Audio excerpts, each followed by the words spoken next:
తీతుకు రాసిన పత్రిక 2వ అధ్యాయం 13వ వచనం. మహాదేవుడును మన రక్షకుడును అయిన యేసుక్రీస్తు మహిమ అని ఇక్కడ యేసుక్రీస్తుని దేవుడు అని క్లియర్ గా చెప్తున్నారు. ఇక్కడ ఐగుప్తీయుల్ని నాశనం చేయడం ద్వారా మా దేవుడు గొప్పవాడు అనే ఆలోచన వారిలో ఏర్పడింది.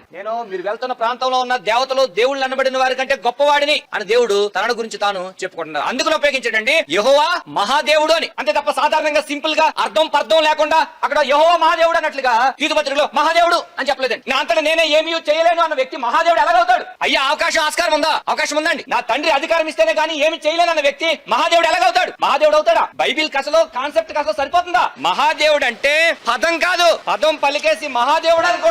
మహాదేవుడు అంటే నిర్ధారణ చేసుకోవాలి. అంతం తర్వాత ఏమవుతాడండి? ఆయన సమస్తమును తనకు లోపరిచిన దేవునికి తానే లోబడును. లోబడే వ్యక్తి మహాదేవుడు ఎలాగవుతాడు?